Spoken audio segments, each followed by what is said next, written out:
5, 4, 3, 2, 1. Ignição de motores. Decolagem.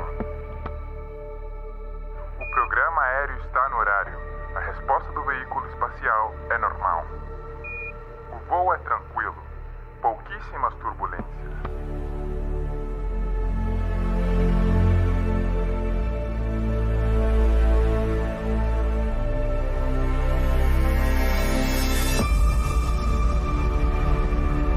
Contemple novamente este ponto. É aqui, é o nosso lar, somos nós. Nele, todos aqueles que você ama, que você conhece, que você já ouviu falar, cada jovem casal apaixonado, cada professor moralista, criadores e destruidores da civilização, todos os santos e pecadores da história da nossa espécie viveram ali, nesse grão de poeira suspenso num raio de sol. Talvez não exista maior comprovação da loucura das vaidades humanas do que esta distante imagem do nosso minúsculo mundo. Viaje no tempo para descobrir como os eventos da história do nosso mundo sugerem que não estamos sozinhos no universo e que o nosso pálido ponto azul tem um propósito.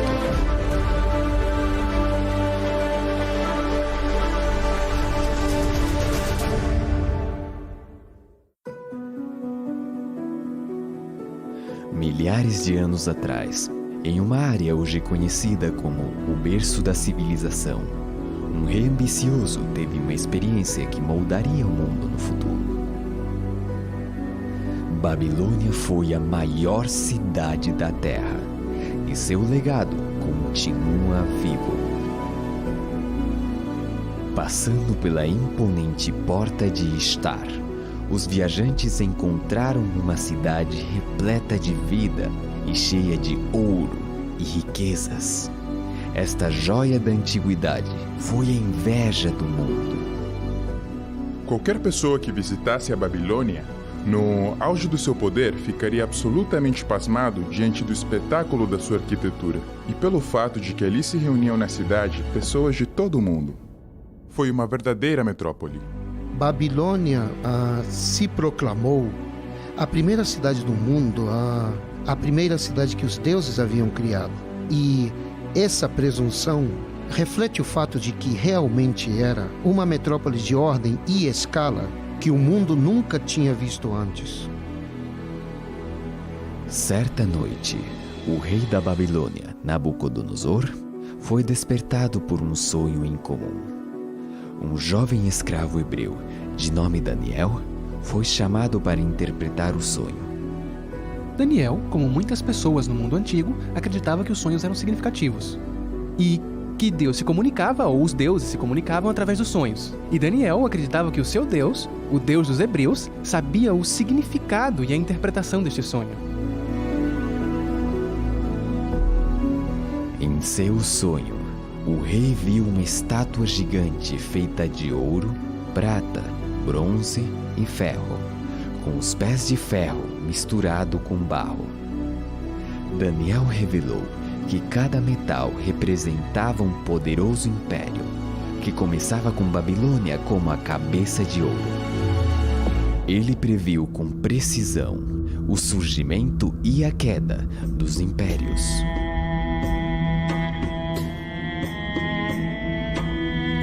Mas que evidência há de que Daniel escreveu sobre estes eventos antes deles acontecerem?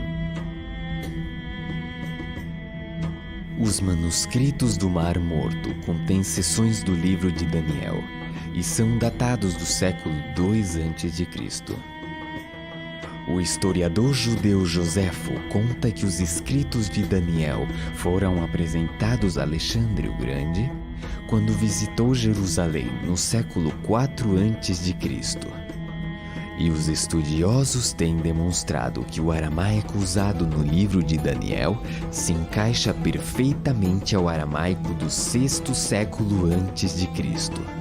A primeira vez que ouvi falar sobre este sonho, devo admitir que estava cético.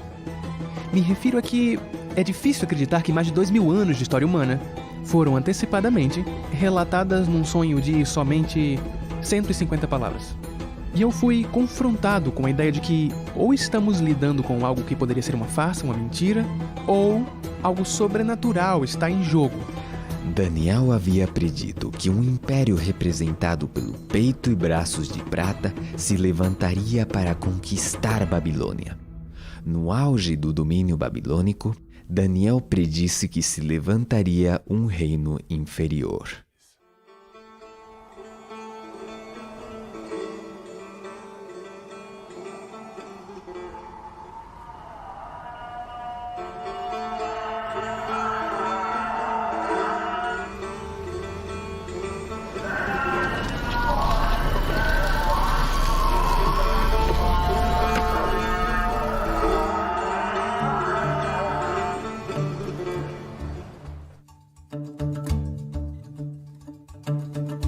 Meu nome é Atefa e vivo em Shiraz,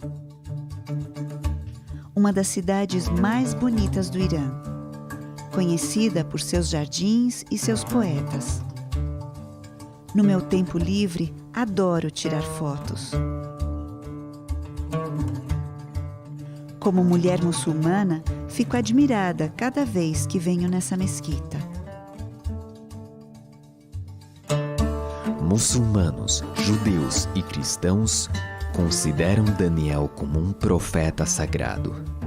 E mais de 2000 anos atrás, um conquistador se levantaria do leste para liderar uma luta contra o poderoso império de Babilônia.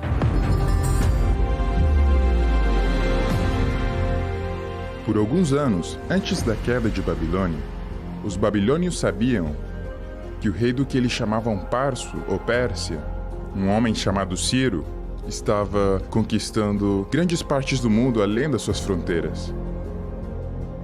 Depois de se unir com seus vizinhos, os medos, Ciro liderou os 2 exércitos em uma série de vitórias famosas, consolidando seu nome como uma estrela em ascensão. Mas essa ascensão não estaria completa sem a conquista de Babilônia. Heródoto retrata Ciro como o modelo de um grande conquistador e Babilônia como a maior conquista de Ciro, o prêmio supremo. E era o prêmio supremo porque era o osso mais duro de roer. Babilônia era uma poderosa fortaleza. Suas paredes maciças, de fosso profundo, imponentes portões impossibilitavam a conquista de qualquer força invasora. Confrontados por muralhas que não podiam ser violadas, as tropas persas identificaram o rio Eufrates como ponto de entrada.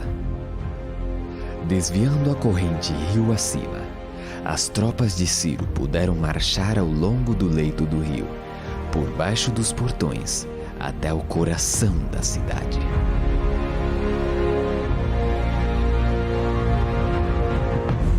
As muralhas de Babilônia pareciam inexpugnáveis a qualquer força invasora. E ainda assim, em um dos grandes mistérios da história, a cidade de Babilônia caiu em uma única noite nas mãos de Ciro.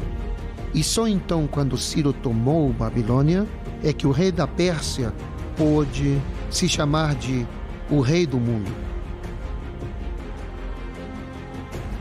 A conquista de Ciro lançou as bases para o Império Medo-Persa.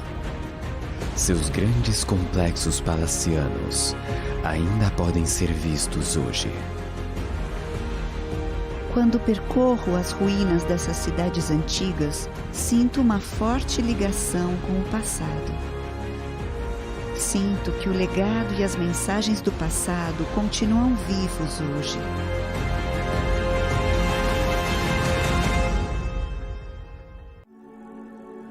Depois de conquistar o que parecia ser o mundo inteiro, Ciro morreu em batalha. Sua tumba é um testemunho permanente do seu legado. Hoje, Ciro ainda é reconhecido como um dos maiores heróis do nosso país. O império que ele criou foi construído sobre a base do respeito pelos outros e um desejo de paz permanente. Eu acho que é algo que todos nós queremos.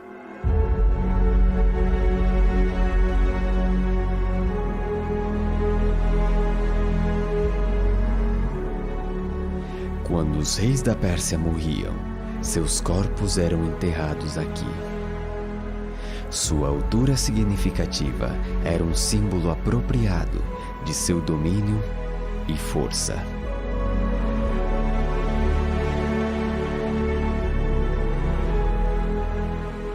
Mas há uma tumba inacabada neste lugar. O último rei persa estava apenas começando o seu reinado, quando se deparou com um agente da profecia de Daniel. Um jovem e valente general das colinas da Macedônia havia posto seus olhos na Pérsia. O Império Medo-Persa havia conquistado Babilônia, tal como Daniel havia predito. Mas a seguinte predição de Daniel se refere ao surgimento de um terceiro império, um de bronze, que governaria sobre toda a terra.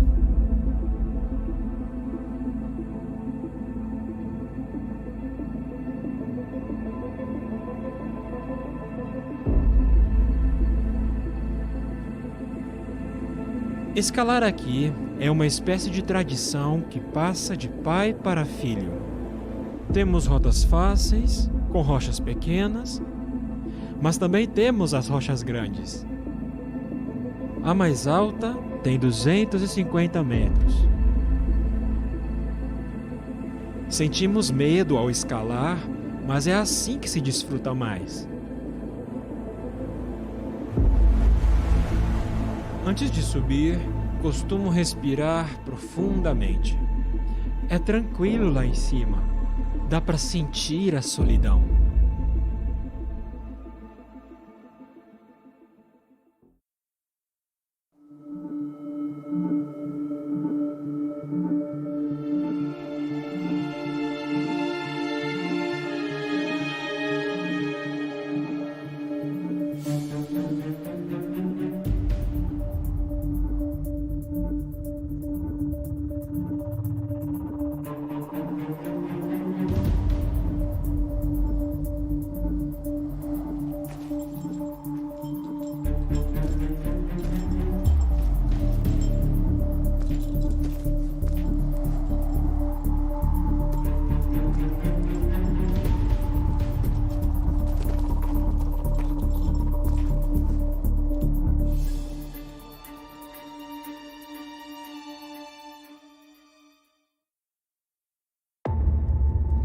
Hoje os mosteiros adornam os picos desses penhascos escarpados.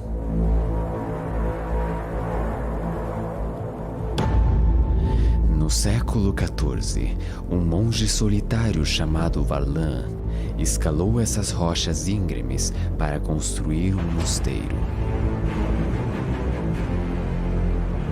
Sob o olhar atento de um monge, existe uma pintura representando uma figura-chave da linha do tempo de Daniel. Alexandre o Grande.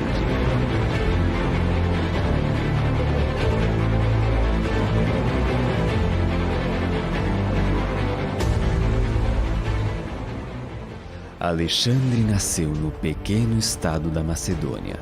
Ao se tornar rei aos 20 anos, ele propôs o impensável: invadir o poderoso Império Persa. As primeiras vitórias encheram Alexandre de confiança, mas seria a planície empoeirada de Gaugamela, onde Alexandre arriscaria tudo. Ele invade a Mesopotâmia, no Iraque, consciente de que ao fazê-lo terá um império mundial em suas mãos se vencer. É isso mesmo. Esta seria absolutamente a batalha decisiva, porque quem a vencesse continuaria sendo o rei da Pérsia ou o novo rei da Pérsia. O rei persa lhe enviou uma oferta de paz, dizendo: fique com a metade ocidental e me deixe com a metade oriental, e assim ficamos em paz. E Parmênio, um de seus generais, lhe disse: se eu fosse você, aceitaria a oferta. E Alexandre respondeu: se eu fosse você, eu aceitaria. Mas não era Alexandre. Era impossível para ele aceitar condições. Ele tinha que seguir em frente e alcançar seu objetivo. Em todas as batalhas que lutou, ele ia pela vitória, direto na jugular. O clímax de todo seu reinado se aproximava. Tudo dependia disso.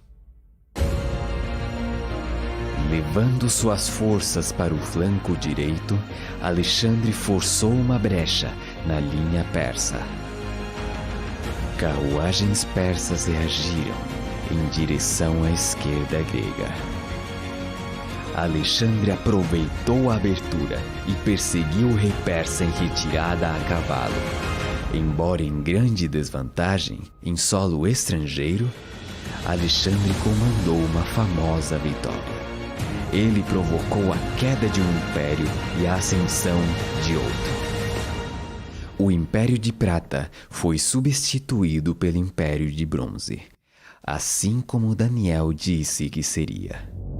Em certo sentido, Alexandre era um oponente terrível, manchado de sangue. E não deveríamos romantizá-lo. Ele matou muita gente e a sua grandeza se levantou no meio do sangue de muitas pessoas.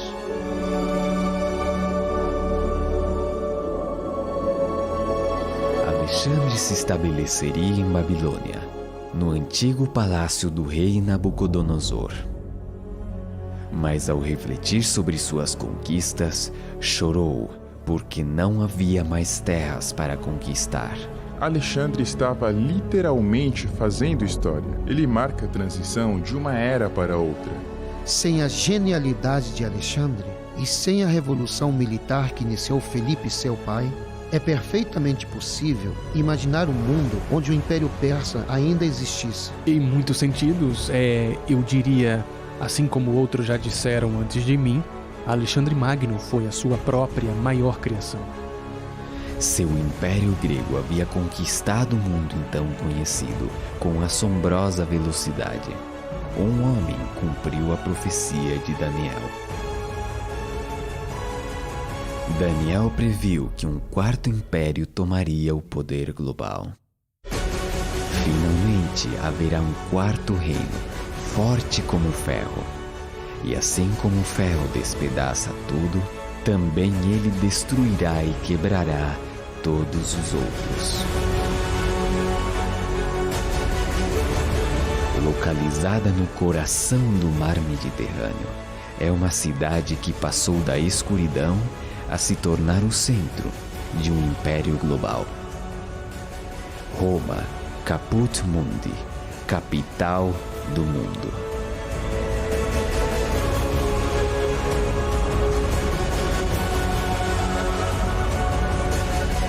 As maravilhas arquitetônicas continuam de pé, símbolos permanentes de força e ambição.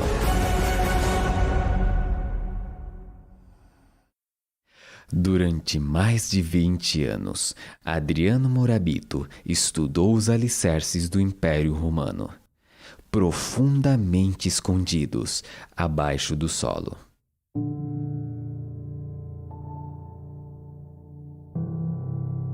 Muitas pessoas vêm a Roma para visitar o que está acima do solo, mas há muito mais abaixo da terra.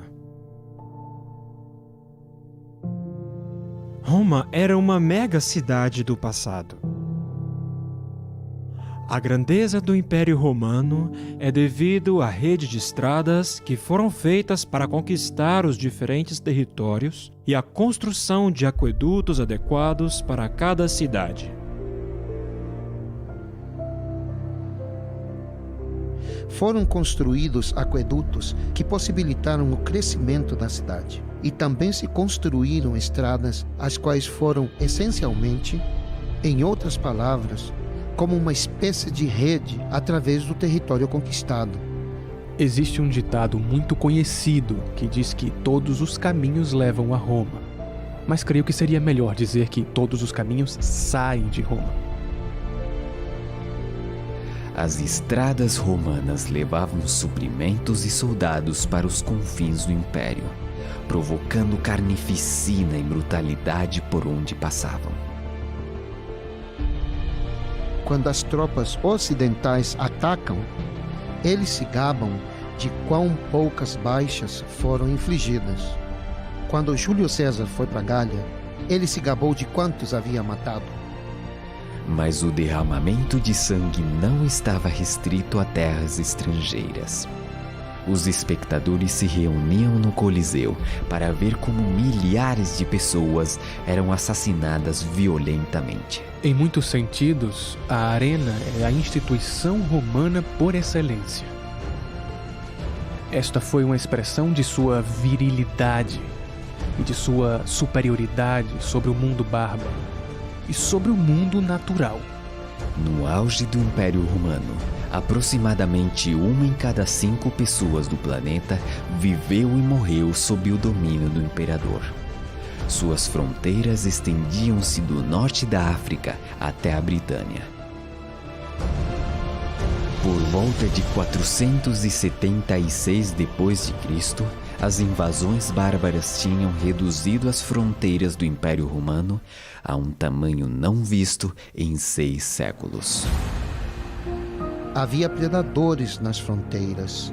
Os romanos os chamavam de bárbaros. Muitos deles foram dominados pelos romanos e perderam completamente sua liberdade. E obviamente se ressentiram e odiaram isso. Eles foram capazes de reagir e tomar posse de vastos territórios do Império Romano. Daniel antecipou que o Império Romano iria desmoronar por dentro. E quanto ao que viste dos pés e dos dedos, em parte de barro, em parte de ferro, o reino será dividido, por uma parte forte e por outra frágil. As tribos bárbaras dividiram o Império Romano, e essas novas nações estabeleceriam as bases para a futura Europa. Para os europeus, Roma era o fantasma que não desapareceria. E quando o imponente governo dos Césares desmoronou, havia pessoas que queriam restaurá-lo. De certa forma, poderíamos argumentar que o Império Romano nunca caiu realmente. E que nós, como europeus modernos, somos apenas os romanos atuais. A próxima predição de Daniel era que os reis e rainhas europeus procurariam reparar o império dividido por meio de alianças matrimoniais. Quanto ao que viste do ferro misturado com barro de lodo, misturar-se-ão mediante casamento, mas não se ligarão um ao outro, assim como o ferro não se mistura com o barro. À medida que o século XX se aproximava, muitos dos poderes políticos da Europa estavam vinculados por alianças matrimoniais. Mas as disputas familiares arrastariam a Europa através de 2 guerras mundiais. Milhões pereceriam à medida que líderes ambiciosos procurassem ressuscitar um império europeu.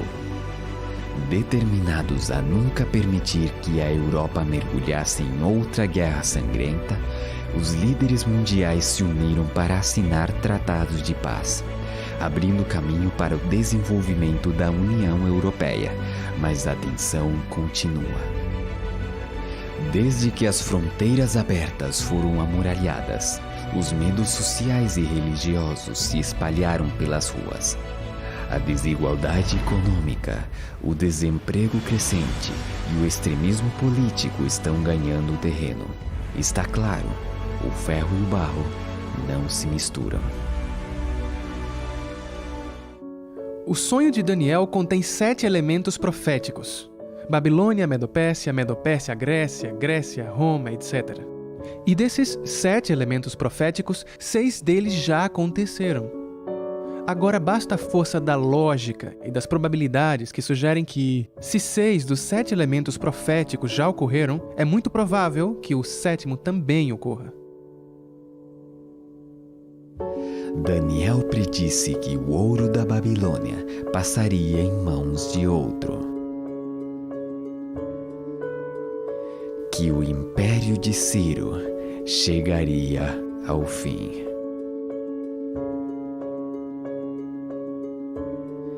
Que o egoísmo e a cobiça dos impérios do homem nunca poderiam ter sucesso. Que a força e a brutalidade do Império Romano encontrariam seu rival. Que suas fronteiras se fragmentariam, que seriam divididos internamente, e que os esforços para unir-se contra a palavra de Deus continuamente fracassariam. O elemento profético final é uma pedra cortada sem o auxílio de mãos. Essa é a maneira que Daniel expressa uma intervenção sobrenatural que golpearia a imagem nos pés de ferro e barro. Isso significaria o fim de todos os reinos terrestres e que Deus estabeleceria finalmente seu próprio reino eterno. Hoje, o nosso pálido ponto azul está posicionado no final da linha do tempo de Daniel. Ele antecipou que durante o tempo da Europa moderna, Deus retornaria à Terra para estabelecer seu reino eterno.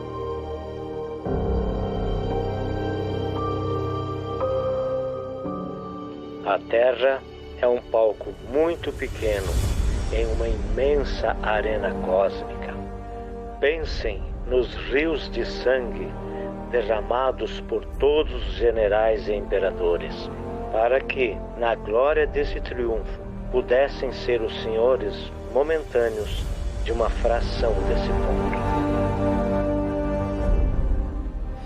A profecia de Daniel une as esperanças da humanidade e revela um Deus que se tornou parte do nosso mundo.